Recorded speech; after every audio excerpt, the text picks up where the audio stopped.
Hola, muy buenas tardes a todos. Soy Roberto Chávez, soy el encargado de la Academia CIDI. Junto con Miriana Mariusi, vamos a presentarles el webinar del día de hoy sobre hipertensión portal.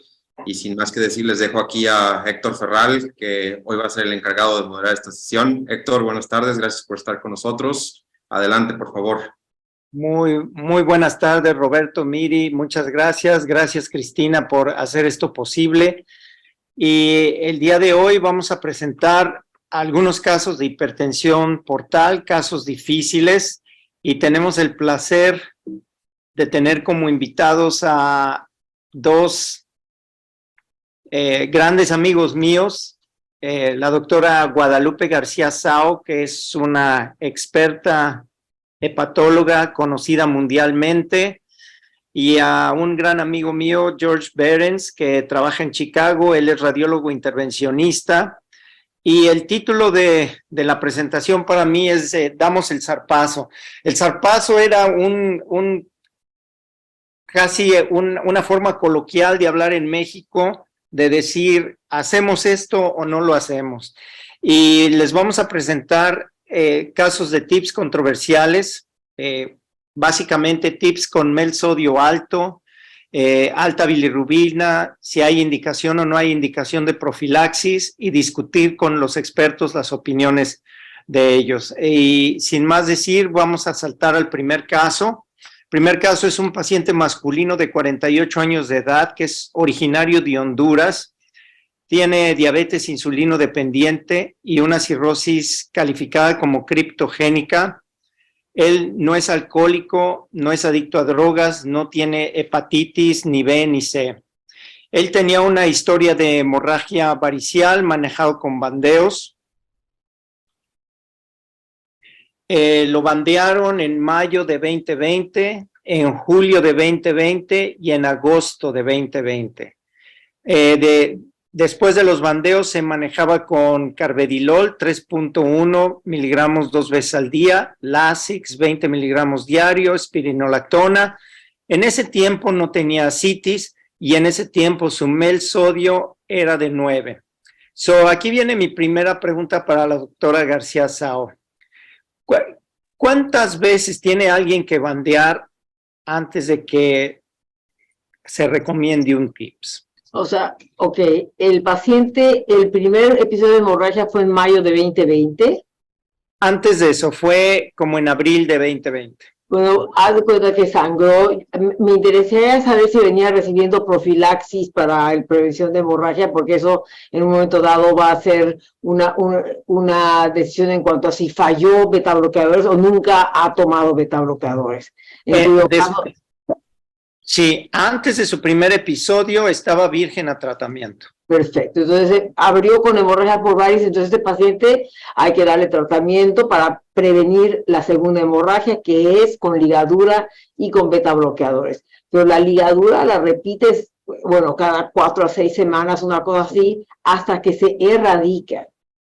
Y entonces lo dejas en el betabloqueador. O sea, ese lleva mayo, julio, agosto, no ha sangrado. No sé por qué está con diuréticos si no tiene ascitis, eso es algo que no alcanzo a comprender, pero bueno, para mí él tendría que seguir con bandeo, con banding periódicamente hasta que las varices se erradican, continuar el betabloqueador. Si así está bien, perfecto. Si en un momento dado ahora vuelve a sangrar, eso ya es falla a tu primera opción de tratamiento, que es con betabloqueadores y ligadura, y entonces hay que ver si es candidato a TIPS.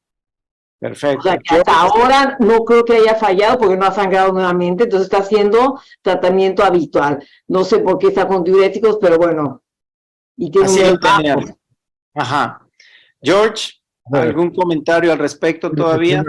De acuerdo con lo que dice Guadalupe, pero una cosa que sí me gustaría saber o las cosas que yo evaluaría es qué ven durante la endoscopia. Entiendo que le hacen banding y le están tratando de, como dice Guadalupe, de erradicar las varices.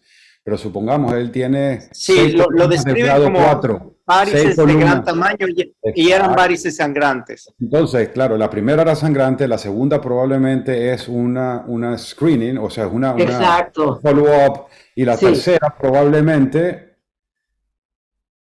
Teóricamente tú le haces follow-up y si le pones banda y lo Sí, vuelves a hacer claro. follow-up. No, sí, Pero exacto. bueno, O sea, uno continúa haciendo el banding hasta que se desaparecen las varices. claro, Y pero quizás sea lo de mayo, julio y agosto. Un poco demasiado separados, pero bueno, ni hablar, no sé cuáles son las circunstancias del paciente.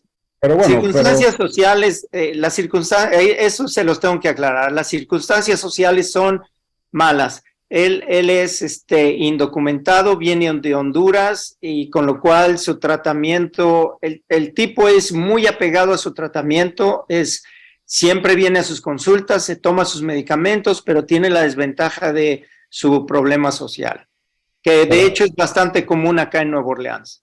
Y la otra cosa, si quieres maximizar el tratamiento, el carvedilol lo está tomando a una dosis que si lo tolera el paciente se tendría que duplicar. La dosis ideal sería como 12.5 miligramos al día. Entonces, es una oportunidad perdida si no están tomando la dosis adecuada. O sea, no está viniendo al banding en los periodos que debe de ser y no está tomando el carvedilol en la dosis indicada y entonces puede que resangre, que seguramente va a ser lo que pasa, ¿no? Ok, vamos a ver, ahorita voy a continuar. Pero otra cosa, se pone mejor.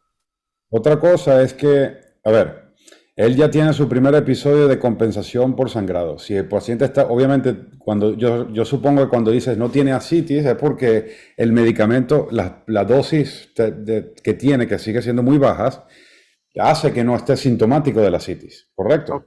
Correcto. Pero ya tiene cosas que te está diciendo de que el paciente probablemente, yo prefiriera hacer un TIPS temprano que esperar a que el paciente tenga unos episodios más grandes de sangrado, porque la tasa de mortalidad es el 10%, ¿correcto?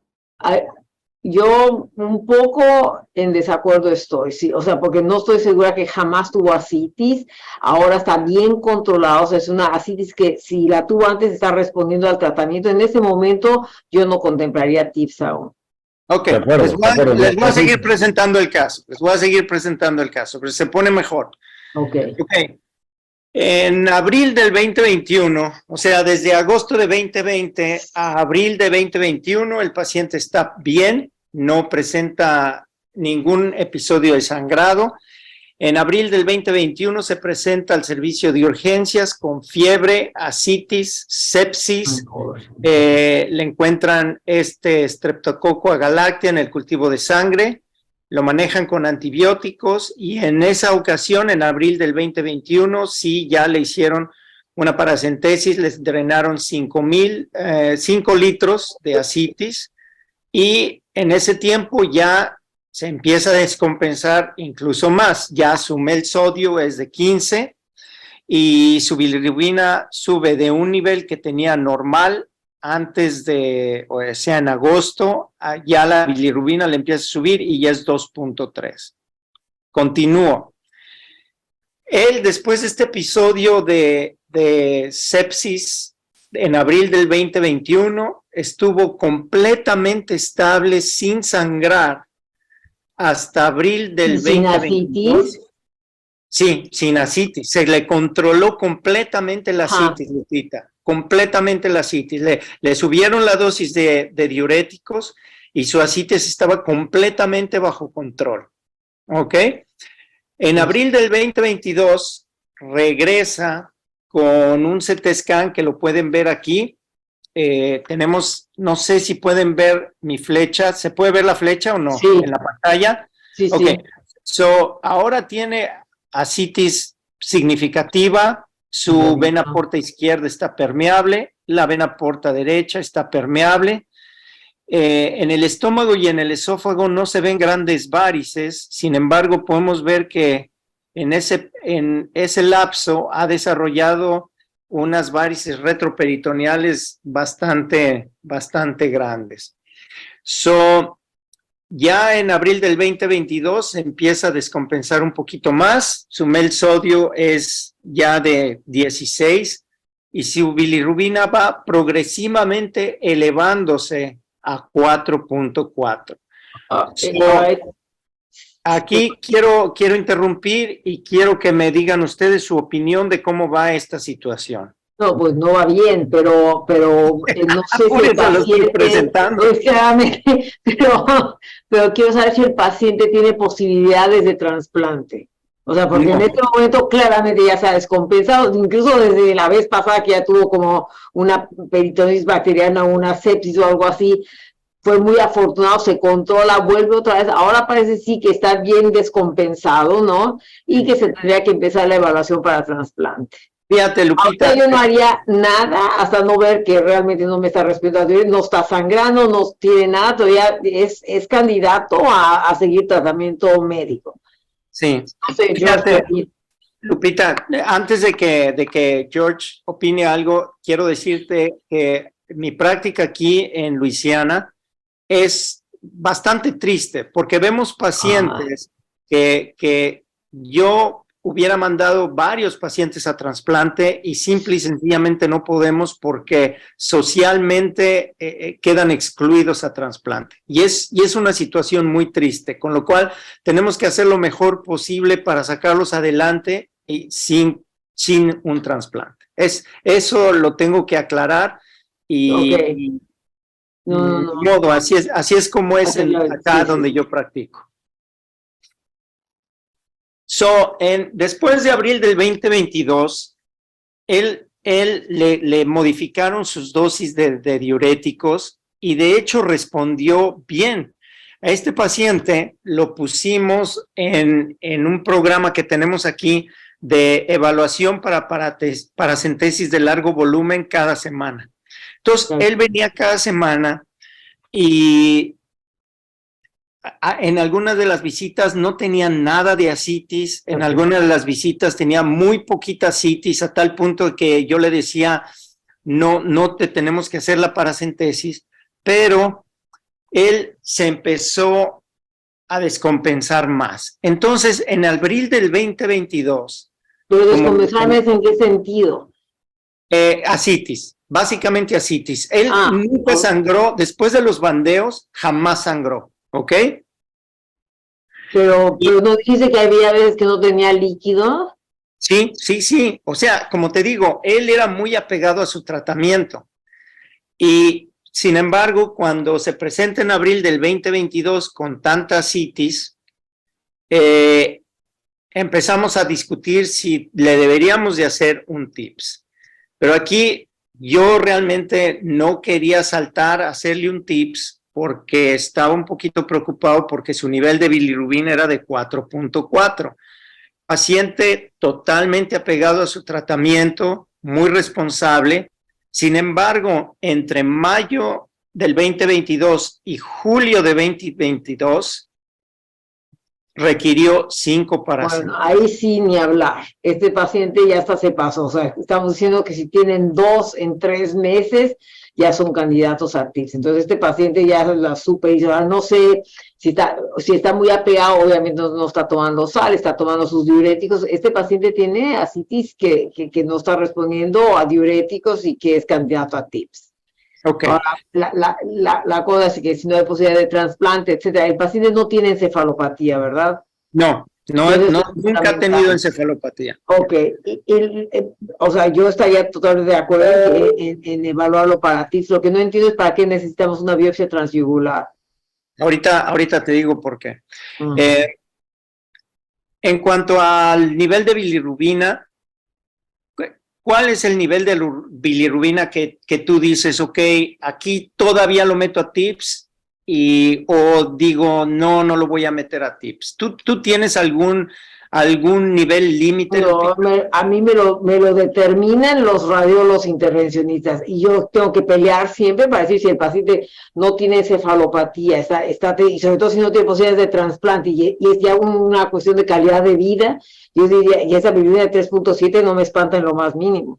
No hay, más de 10 quizás un momento dado, pero por ejemplo para el preemptive TIPS no miraban la bilirrubina. George. Bueno, generalmente lo que usa es el MEL score, ¿no? El MEL score, que dentro de todo está la bilirrubina, pues para mí el indicador. Claramente, no solamente veo el MEL como tal, sino veo qué hace, qué A es lo mí la que bilirrubina sí traigo. me preocupa. A mí no me preocupa, ¿por qué? Porque además, ojo, ponte tú que si tuviera encefalopatía me preocuparía muchísimo más que la bilirrubina. Pero todavía ustedes como radiólogos intervencionistas puedes empezar un tips pequeño, un tips de un diámetro pequeño, de manera que no le robes tanto flujo al hígado y ver qué pasa. Si te hace encefalopatía, si la bilirrubina sube, etcétera, siempre tienes la oportunidad de o no ampliarlo más o incluso de cerrarlo si se pone súper mal el paciente. Pero el paciente cumple criterio para hacerle, a menos que el paciente diga, le explicas todo y él dice, no, prefiero estar viniendo para que me sigan haciendo paracentesis, bueno, ni hablar, ¿no? Okay. Pero yo siento que es un buen candidato. Pero oye, Okay. a ver, mi George, opinión. ¿a Yo ti lo te que- preocupa yo la lo que veo- bilirrubina? A mí me preocupa, yo veo el MEL score y el MEL score es el que me dice realmente lo que lo que me va a hacer lo que me va a decidir si lo voy a hacer o no lo voy a hacer. Pero ese mes te espanta. Pero espera, el MEL score, ¿no? No el de él, digo, el MEL score como tal ya. es lo que yo uso para saber que si decido o no hacer el TIPS. Pero cuando veo el MEL score, después veo qué es lo que está llevando el número. Digamos, tengo un MEL score de 30. Bueno, ¿qué lleva al MEL de 30? Ah, porque la bilirrubina es 15, pero la función renal es normal. O el Sí, MEL sí. es 18 y la creatinina es 2.4. Entonces eso me ayuda y además de eso, la albúmina, que yo sé que no tiene mucho que ver con el MELT, pero me hace saber cuál es el estado del hígado. El problema con la albúmina es que le están dando paracentesis, no sé si con cada paracentesis le ponen albúmina. Por supuesto, pero a ver, Sí, una vez, a este paciente con cada paracentesis le poníamos albúmina. O sea que la albúmina no sirve para nada en este contexto, ¿no? Ahora, el Melson de 12 es como lo que decimos es un sweet spot. El estudio de Bureau, que hizo tips recubiertos, el MEL sodio mediano era de 12 y estos pacientes tuvieron una mejoría en sobrevida, no solo en resolución de ascitis, sino en sobrevida comparado a paracentesis con albúmina. Entonces, a este punto, mis gastroenterólogos están muy preocupados por el TIPS. Entonces, de hecho, no querían que yo lo metiera a TIPS. Wow.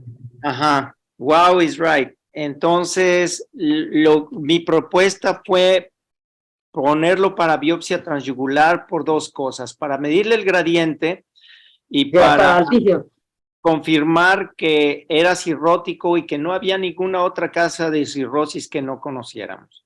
Le hicimos la biopsia transyugular, su gradiente era de 22, o sea, suficientemente alto. El diagnóstico fue cirrosis criptogénica. Y 2 semanas después de la biopsia transyugular, se vuelve a descompensar con ascitis masiva. Le hicimos un CT scan y ahora pueden ver que no solo tiene ascitis, sino ahora tiene ya trombosis portal, pero bastante extensa. Y aquí, este caso, yo particularmente, y en una forma muy egoísta, te lo quería presentar a ti, Lupita, porque ¿cuál, desde tu punto de vista, es el mecanismo de la trombosis portal en este paciente? Yo tengo mi propia teoría, pero quisiera que tú me dijeras qué es lo que tú piensas en cuanto al mecanismo de la trombosis portal en este caso. Yo no sé si tuvo algo que ver la biopsia o el momento en hacer la biopsia, porque andaba muy bien, o si llegó un punto en el que, como todos los pacientes, llegan a hacer trombosis nada más porque el flujo se disminuye más y entran los factores hipercoagulables de estos pacientes que hacen que hagan trombosis. ¿Cuál es tu teoría? Yo creo que es por el gradiente es tan alto que yo pienso que el flujo hepatopetal es mínimo. Y como la sangre está tan estancada, se trombosa. Sí, bueno, este es el mecanismo en todos, pero 22 tampoco es tan súper alto. O sea, y claro, ahora sí que tienes que hacer un test porque te va a servir tanto para la trombosis como para la ascitis. Claro. George. Yo ya lo hubiera hecho desde la primera vez, no hubieras tenido este problema porque, claro. A ver, yo lo hubiera hecho tips muchísimo tiempo antes, o sea que... Sí. Sí, sí, sí. Hay que discutir, ¿no? Estamos de acuerdo en esto. Bueno, ya los tres estábamos de acuerdo, pero Sí. ahora sí con este CT ya hablé con mis gastroenterólogos y les dije, ahora sí que ya no nos podemos echar para atrás. Entonces todos estamos de acuerdo que, por supuesto, dar el zarpazo, la bilirrubina 3.7, pero ahora con la trombosis portal, pues ya no nos queda de otra sino ir para adelante. Y hicimos el TIPS basados en el resultado de la biopsia, la citis recurrente, ahora la trombosis porta, límite de bilirrubina, ya discutimos que no es importante. Y ahora vamos al aspecto técnico. George, a este paciente yo le hice un acceso transesplénico. ¿Qué me puedes decir de eso? De él? 100%, o sea, al día de hoy yo creo que es la ruta preferida de cualquier intervencionista que haga suficientes tips, es una vía transesplénica para una recanalización portal. Es lo más seguro y lo Sí. menos riesgoso. Mira, voy a regresar al CT para que explícanos con esta CT por qué se puede o se debe escoger el acceso transesplénico basado en estas imágenes. A ver, bueno, tienes la vena esplénica permeable, de manera que sabes que vas a poder, sabes que si entras en la vena esplénica vas a conseguir la porta, eso no va a tener un problema. Tienes una porta muy pequeño tamaño, va a haber gente que te va a decir, bueno, yo usaría un ice catheter, que viene siendo un ultrasonido endovascular para guiar, ya que se ve que es como una trombosis aguda, y que puedes ver la porta, que con el ice catheter va a ser mucho más, que lo puedes ver y vas a ver dónde va la aguja, por lo tanto te evitarías el acceso transesplénico. Pero sí te puedo decir que a pesar de el ice catheter, la mayoría de la gente termina haciendo lo transesplénico. Entonces la verdad que yo diría que no hay mucho que inventar, transesplénico, y lo hace mucho más sencillo. Ok, yo te voy a decir para mí cuál era la mayor ventaja de hacerlo transesplénico, aparte de las que ya dijiste, que, ok, di que hicieras un DIPS, ¿correcto? Entonces le vas a entrar a la porta más o menos como que por acá, pues todavía tiene mucho trombo por arriba. Entonces lo que yo pensé fue, si le entramos por transesplénico, puedes subir el snare hasta donde está permeable la porta y tienes más campo para sacarle más ese trombo. Oh, claro, por supuesto. Clarísimo. Y eso fue lo que razón. hicimos. Eso fue lo que hicimos. O le metimos una vaina 8 French, que la puedes ver aquí, en la vena esplénica. Puedes ver que de hecho sus varices gástricas ya no estaban tan impresionantes. No, porque Ya no estaban tan impresionantes. Y entonces lo que hicimos fue subir el catéter, lo subimos lo más alto que pudimos hasta la porta. Viste que cuánto trombo tiene aquí en la vena porta principal y se extiende hacia las ramas intrahepáticas de la porta. Le hicimos la venografía con CO2, más fíjate qué difícil hubiera sido hacer este TIPS si nada más hubiéramos entrado por la vena hepática y hacer el CO2 wedge injection. Nuestro catéter está aquí, le metimos un snare, picamos el snare directamente, aquí está, y luego jalamos todo, aquí está la guía a través del snare, cerramos el snare y nos traemos la guía. Inicialmente me lo traje a la vena esplénica para hacer un true and true, y después, ya que pude meter la vaina hacia la porta, ya metí un catéter aquí hacia la mesentérica superior, porque para mesentérica superior es un acceso mucho más estable. ¿Ok? Y ahora viene mi siguiente pregunta, George. ¿Te puedo preguntar yo algo a ti? Sí. A ver, durante el procedimiento, ¿tú anticoagulas a este paciente? No. Ok, y la otra pregunta, ¿tú considerarías hacerle trombectomía a la vena porta principal antes de colocarle el snare? O sea, permeabilizar la porta con trombectomía por aspiración y luego hacerle el TIPS. O no, o sencillamente eres de las personas como yo que considera con que abras el flujo, con que disminuya la resistencia al flujo con el TIPS, ya no te importa lo que dejaste atrás de trombo, ya eso se va a limpiar solo. Fíjate que esa era la pregunta que yo te iba a hacer a ti. O sea que yo, bueno, no, te voy a contestar primero. Yo decidí quitarle el trombo porque tenía mucho trombo en la mesentérica superior. De hecho, tú puedes ver aquí que tiene bastante trombo en la mesentérica superior, incluso yéndose para acá más abajo. Entonces, sí, yo estoy de acuerdo que muchas veces tú al abrir el canal, poner el shunt, el flujo es tan intenso que el trombo pues como que se recanaliza y el TIPS queda permeable. Mi pregunta es, ¿haces la trombectomía antes o después de meter el stent? Bueno, esa es la pregunta que yo te estaba haciendo a ti igualmente. Yo sí te digo que yo lo hago después del TIPS, en general. Yo hago el TIPS primero y luego hago la trombectomía.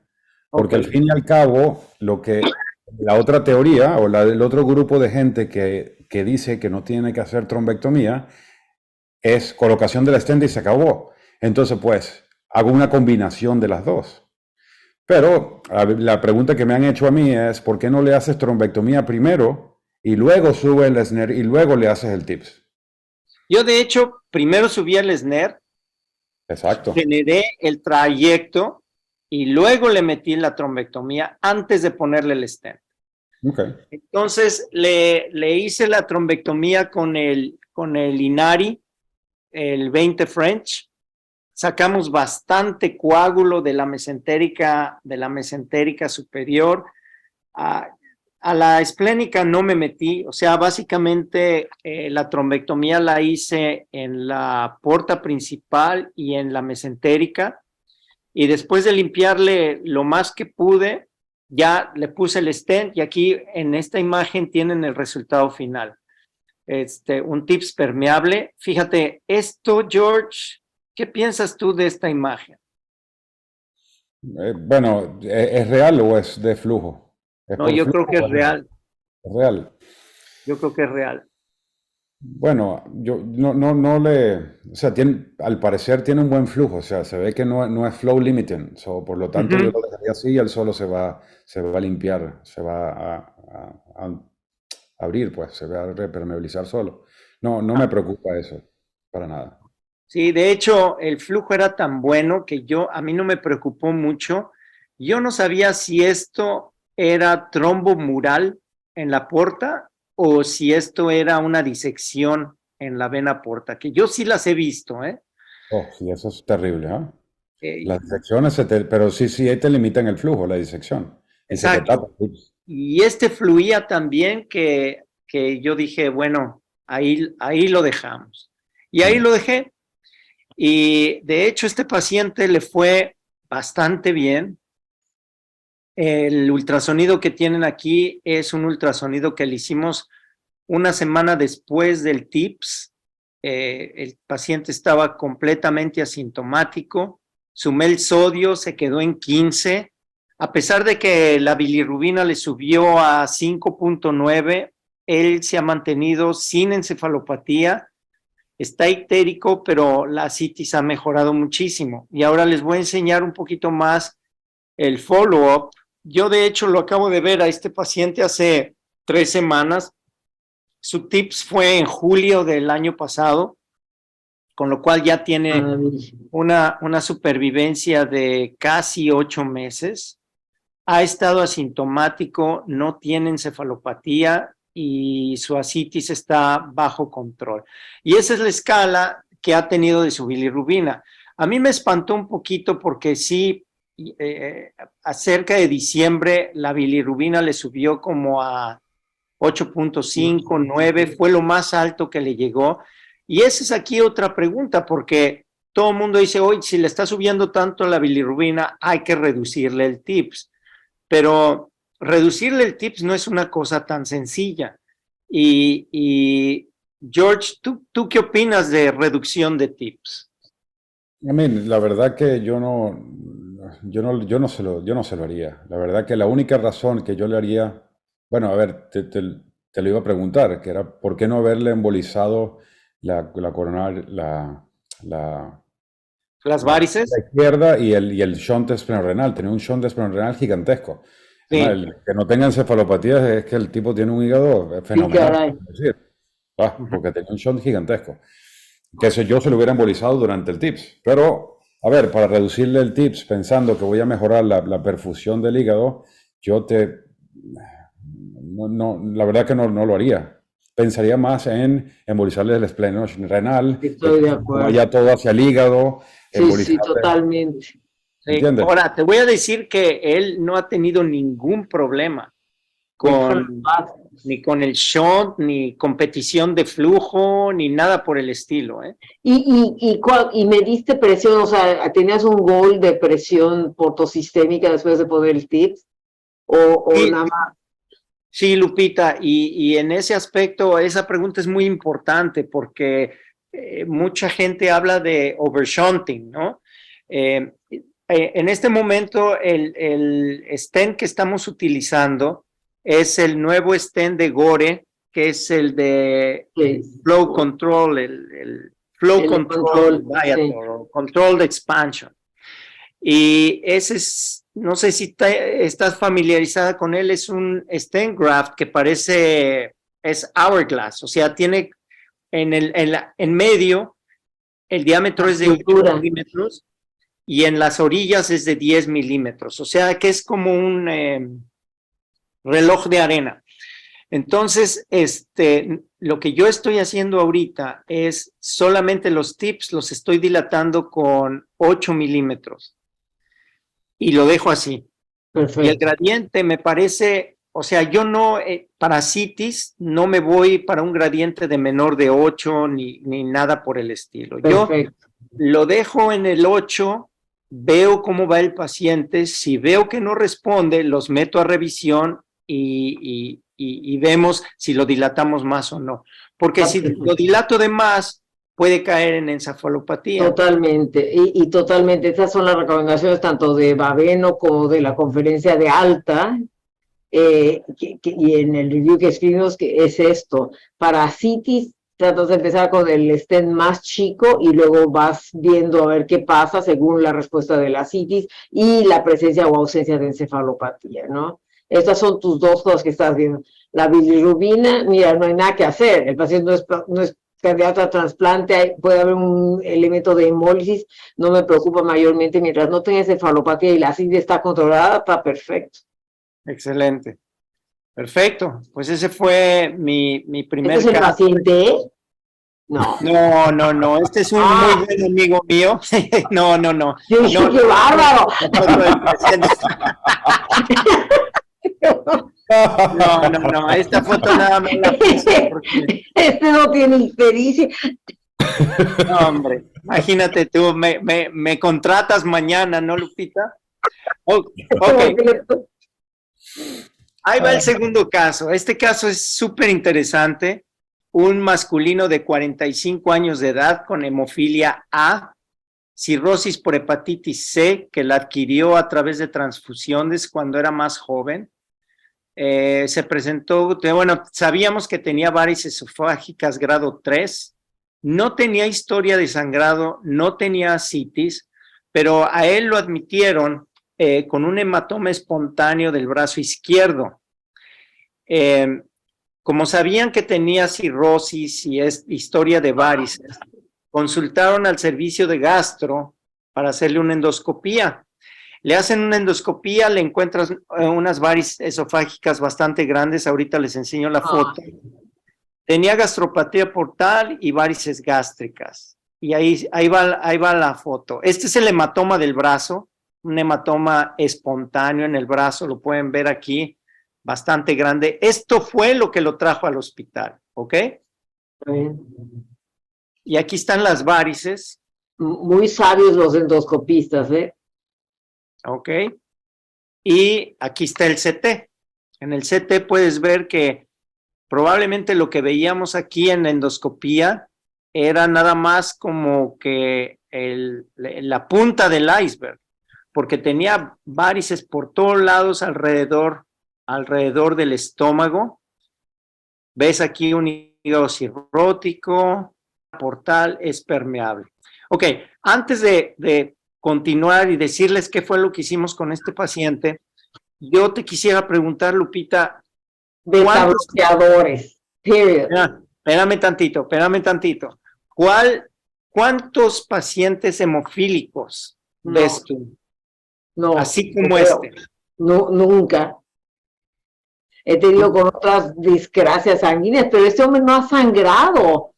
Beta bloqueadores y no lo toques. Yo no le podría un tips ni profiláctico jamás. Fíjate, qué interesante. Porque eso fue lo que... Ya me imaginé, yo ya lo veía venir, ya veía venir el tips profiláctico que no hay manera. Si te sangra, bueno, claro, si te llega a sangrar quizás sea difícil, pero lo pueden bandear, o sea, la hemofilia no quiere decir que no, y le puedas poner un tips inmediatamente en cuanto sangrara. Yo no lo tocaría, le daría carne.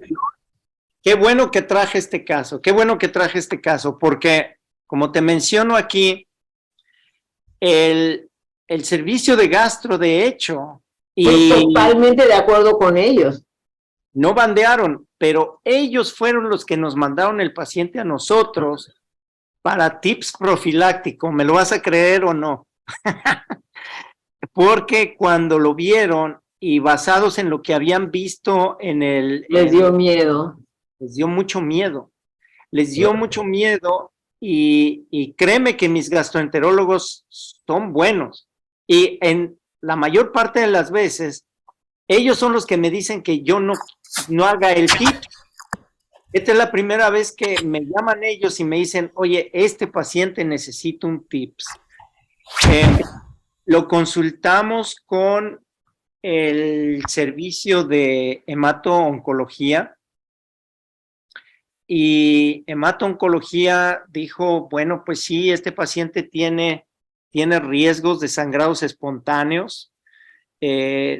Realmente la indicación era que estaban bastante considerando, o sea, fuertemente que este paciente si sangraba, se iba a morir en un sangrado.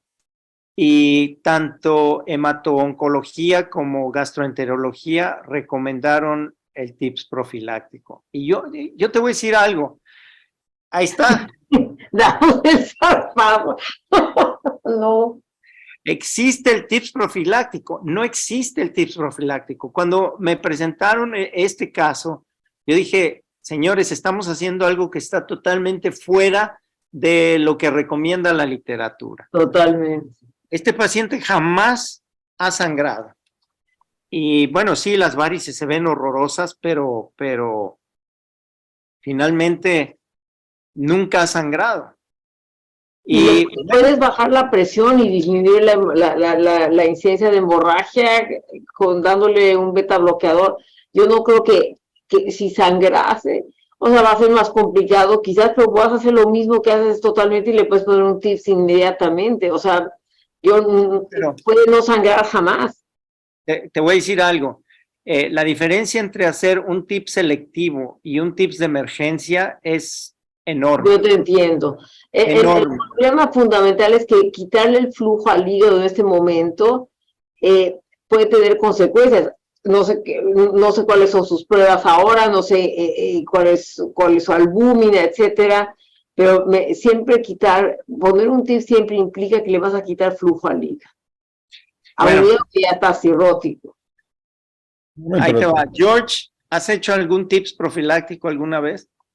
En una paciente que tuvo HIV, transmitido verticalmente de Nigeria, y obviamente no podía tener hijos porque tenía una hipertensión portal. O sea, no le había recomendado tanto los hepatólogos como los ginecólogos, le recomendaban no quedar embarazada porque tenía la porta estaba trombosada. Y sencillamente tenía unas varices gigantescas. Sencillamente le hice un tips profiláctico porque realmente estaba sintomática, nunca había sangrado, nunca tenía citis, no tenía nada. Pues se lo hicimos para que pudiera tener hijos. Y está embarazada ahorita y tiene ya un hijo. Oye, pero espérame tantito. ¿Esta paciente con HIV era hemofílica también? No, o sea, no, es una paciente que tiene HIV y desarrolló una trombosis portal, todas las ramas intrahepáticas portales estaban tapadas y por enfermedad sinusoidea portal. Entonces estaba totalmente tapado, era recanalizarle la porta y ponerle un TIPS para disminuir la presión y que le pudieran hacer el IVF y pudiera tener el hijo por in In vitro. vitro. Wow. Exacto, y tienen los hijos, pues ya es profiláctico porque nunca había desarrollado ninguna complicación de hipertensión portal. De hecho, en el hospital Mira, donde este es la el primer tips profiláctico que yo hago en mi vida y te voy a decir lo que pasó. Por eso los puse aquí a los dos, mira, 1, 2. Yo ya sabía que Lupita me iba a decir que no, yo no sabía qué me iba a decir George, pero este caso se discutió en forma multidisciplinaria con hemato-oncología y con gastroenterología y todo el mundo estuvo de acuerdo en hacérselo el TIPS profiláctico. El TIPS fue técnicamente muy sencillo. Ahí ustedes pueden ver el shot. Puedes ponerle un TIPS de un calibre súper bajo también, ¿no? Porque... Y eso fue lo que hicimos, Lupita. Eso fue lo que hicimos. Este también lo dilatamos a 8 y les voy a decir qué ha pasado con este paciente. De hecho, ha evolucionado bastante bien. Su TIPS actualmente está permeable. Este lo acabamos de hacer hace como un mes. Pero podemos en otro webinar enseñar su follow-up a largo plazo. También es un paciente bastante apegado a su tratamiento, a sus medicamentos y todo. Hicimos una revisión de la literatura en este tópico y solamente encontramos 6 pacientes hemofílicos reportados en la literatura. Todos ellos habían tenido algún problema de hipertensión portal, ya sea hemorragia por varices o ascitis. Este es el único TIPS profiláctico del cual yo tengo conocimiento hecho en un paciente con hemofilia. Sin embargo, revisando más la literatura, vemos que los pacientes con hemofilia, estos fueron transfundidos cuando eran más jóvenes, fueron transfundidos a principios de los 80s, mediados de los 80s, y así fue como adquirieron la hepatitis C. Claro, totalmente. Hepatitis C y o HIV, por eso te preguntaba yo, George, si tu paciente tenía también hepatitis. Pero curiosamente, y por eso te preguntaba, Lupita, parece ser que estos pacientes, conforme se van haciendo más viejos, empiezan a manifestar más complicaciones de hipertensión portal. Entonces, lo que estos artículos mencionan es que en un futuro, y no lo sé, en los siguientes 5 a 10 años, vamos a ver un influjo de pacientes con hemofilia y también contaminados con hepatitis C y probablemente con HIV, con complicaciones de hipertensión portal. Nosotros somos un paciente que efectivamente es exactamente la misma historia, tenía hemofilia, hepatitis C, cirrosis, pero sangró y se le hizo, esto fue hace como 30 años, era yo fellow y le hicieron un shunt distal splenorenal. O sea, lo operaron y está perfectamente a este día. Ajá.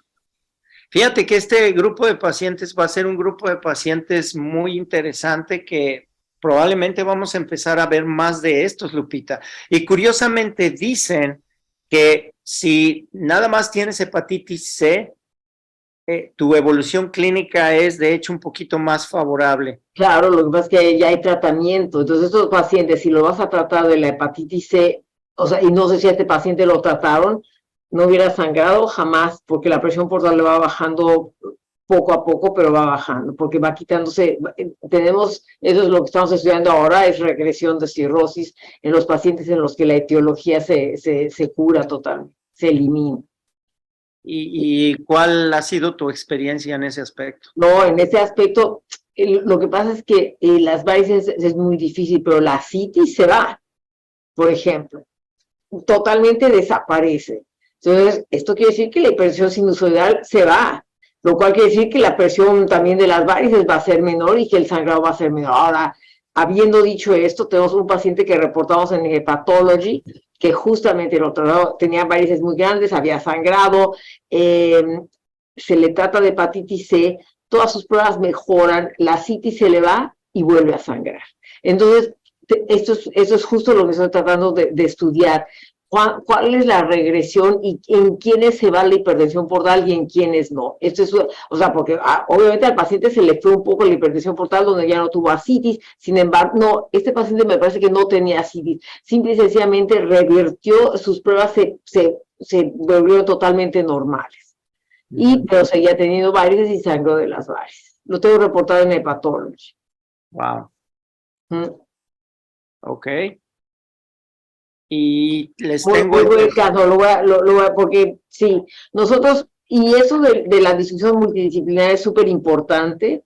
Nosotros una vez al mes con los radiólogos intervencionistas tenemos una sesión donde se presentan todos estos casos tan difíciles. Entonces están los hepatólogos, los trasplantólogos, obviamente está dirigido por los radiólogos intervencionistas, y se discuten casos difíciles. Y ahorita que dijo George, este caso que tiene trombosado todo, tenemos una paciente que se quiere embarazar justamente, que tiene todo esto trombosado, y la discusión era qué cosa hacer, y son casos difíciles, que al final, en una de esas, ya discutiéndolo todo y está el médico que conoce al paciente, uno puede llegar a hacer decisiones que de entrada uno diría que no, ¿no?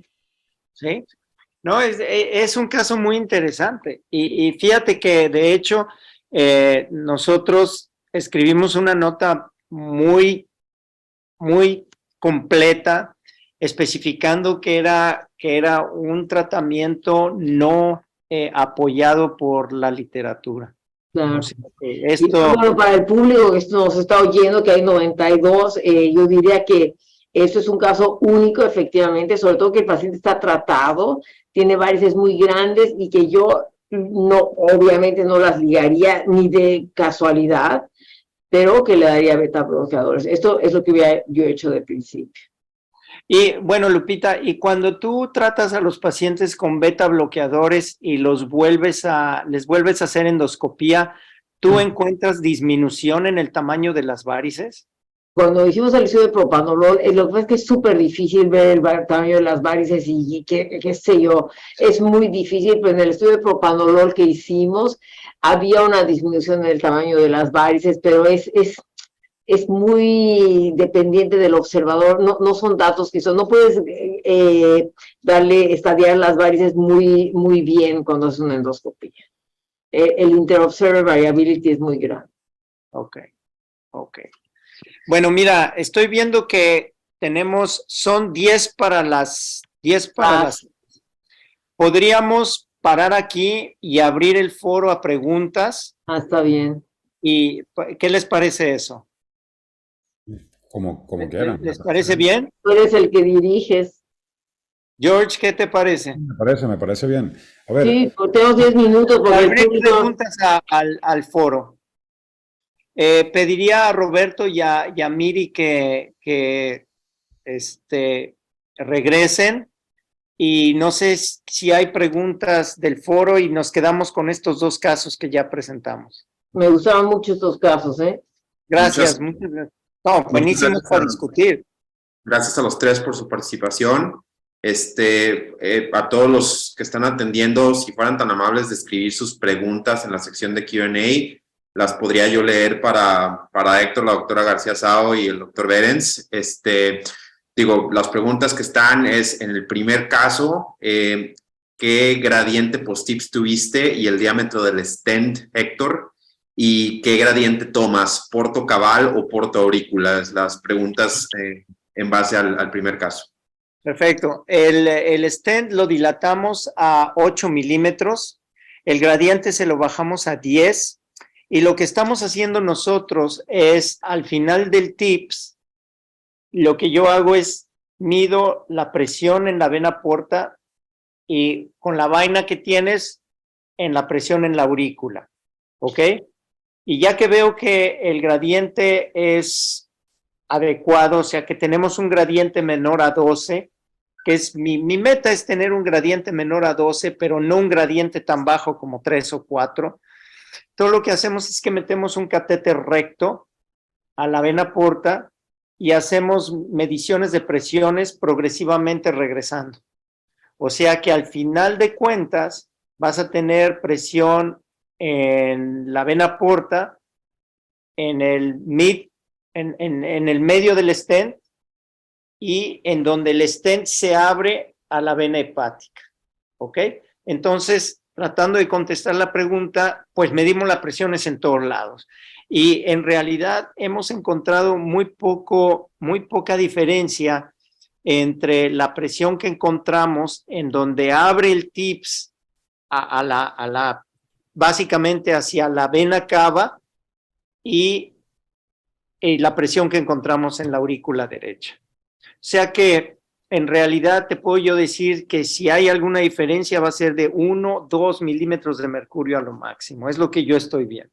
A ver, hay un estudio reciente que recomienda ni siquiera medir las presiones. Exactamente. Porque a los 3, 4 días ya las presiones cambian. Entonces, la verdad Totalmente. es que, a ver, la idea de medirlas después del TIPS es más o menos evitar el overshunting, no con un sentido de, más bien el sentido es, no quiero bajarla mucho, pero no por ningún otro de que si la quiero medir aquí, allá o allá, no, lo que quiero ver es cuánto fue al principio, cuánto está después.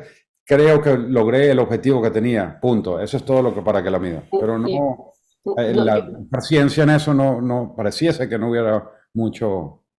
Yo creo que es súper importante y eso está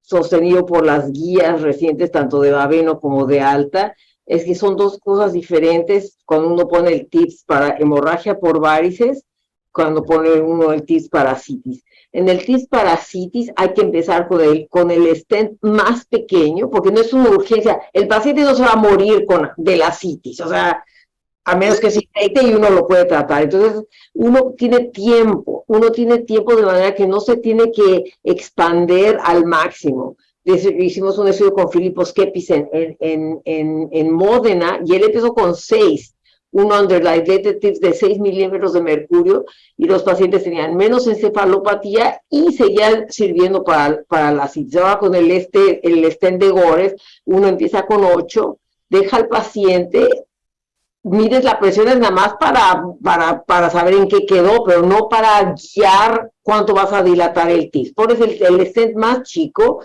el paciente se va, se resuelve la citis, no tiene encefalopatía, perfecto. Si sigue teniendo ascitis y no tiene encefalopatía, entonces lo vuelves a traer, lo dilatas a 8. O sea, eso es para ascitis porque uno tiene tiempo y porque la ascitis no mata.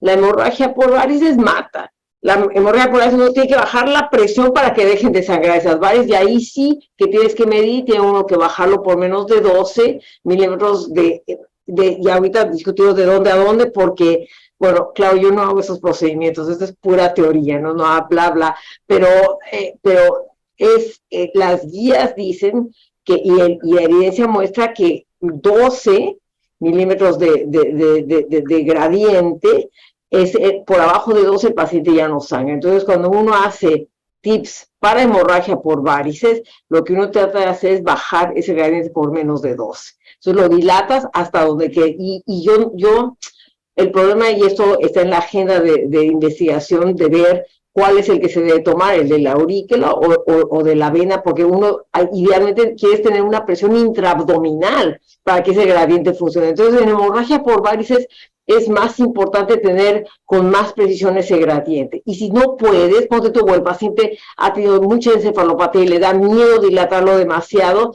siempre se puede suplementar con beta bloqueadores. Entonces, le haces el TIPS que no quede en 12, queda 13, 14, 15 o lo que sea, y se le da beta bloqueador adicional después para bajar más la presión. Muchas gracias por sus respuestas. Voy a poner algunas de las otras preguntas. La siguiente que tenemos es, ¿qué opinan del VRTO? No sé si haya espacio en uno de estos casos. Héctor, George, ¿qué opinión tienen? Lo que pienso que en el caso que enseñó Héctor, que tenía el shunt esplenorenal, tenía también ascitis, ¿correcto? Entonces, pues, hacerle el VRTO, sí, puedes, bueno, realmente eran varices esofágicas y no gástricas lo que estaba sangrando, pero digamos que estaba sangrando por gastric varices. El problema es que hacerle el VRTO te va a aumentar la presión portal. Totalmente. Y te va a desarrollar más ascitis. Entonces, realmente no es un tratamiento efectivo en este particular caso. Totalmente. Te va a aumentar la ascitis. Pues a ver, valdría la pena que solamente tengas, o sea, el caso ideal de eso sería un paciente que tiene encefalopatía solamente, que le hace el VRTO para el manejo de la encefalopatía, o que tienes varices gástricas aisladas, que sería el tratamiento para ese tipo de varices, porque claramente endoscopía no, Claro. no es que no puedan, es mucho más Para caro. varices fúngicas, sí, que tienen el shunt grande, y entonces si el paciente tiene ascitis, no lo quieres hacer, porque al cerrar ese shunt, todo se va a ir para el hígado, va a ser más ascitis. Sin embargo, si tiene encefalopatía, es lo mejor porque va a mejorar la función hepática. Entonces, todos estos son casos que se tienen que discutir individualmente y dependiendo de qué es lo que tiene el paciente, si tiene más ascitis, si tiene más encefalopatía y cuál es por lo que uno está haciendo el TIPS o quería el VRTO. O incluso hemorragia, porque hay pacientes que tienen varices gástricas, totalmente. Que haces un TIPS, están sangrando y con el TIPS no les controlas las varices. Y si tiene una anatomía favorable para hacerle un VRTO, pues le haces un VRTO después del TIPS y le completas el tratamiento con eso. Pero si me preguntas si los hago al mismo tiempo, yo no los hago al mismo tiempo. Yo hago ya sea primero el VRTO o primero el TIPS, dependiendo de todos los factores que ya se discutieron. Y si no hay buena respuesta, entonces ya lo complementas con cualquiera de las dos opciones. Gracias. Tenemos 3, de hecho, escenarios de casos que nos pusieron muy interesantes. Así que voy con el primero. Paciente que tiene sangrados intermitentes en una hospitalización, los cuales se den de forma espontánea o a pesar de intervención endoscópica con caída constante en la hemoglobina. ¿Sugieren TIPS o solamente en un episodio donde la hemorragia no cede bajo ningún motivo? No, bueno, tienes una indicación ahí, ¿no? O sea, ¿De dónde sangra? ¿De varices? Exacto, yo creo que depende de dónde sangraron, porque si es sangrado por varices, yo le hago el TIPS. No especifica del todo la pregunta, pero me parece que se están refiriendo a varices. Pareciese que el caso es que el paciente tiene un sangrado varicial, le hacen endoscopia, me imagino que le harán banding o algún tipo de... Y sigue sangrando. Sigue sangrando, TIPS ni hablar. Ni hablar, claro. Ok. Siguiente caso. Se nos está acabando el tiempo. Tenemos nada más 2 minutos. 3 minutos para 2 preguntas, si les parece. Paciente de 40 años viviendo con hemofilia, oclusión portal desde la adolescencia, signos de hipertensión portal, pero sin estudios específicos. Paciente estable con shunt esplenorenal espontáneo. Preguntan sugerencia del manejo. Endoscopia. A ver una endoscopia a ver si tiene varices, ¿no? Porque realmente, o sea, claramente no hay ninguna indicación de hacerle nada. Y se está drenando todo por un shunt esplenorenal. No hay riesgo de sangrado, o sea, realmente no hay nada que hacer. Pero sí le haría una endoscopia para saber que no tuviera unas varices grandes, claramente.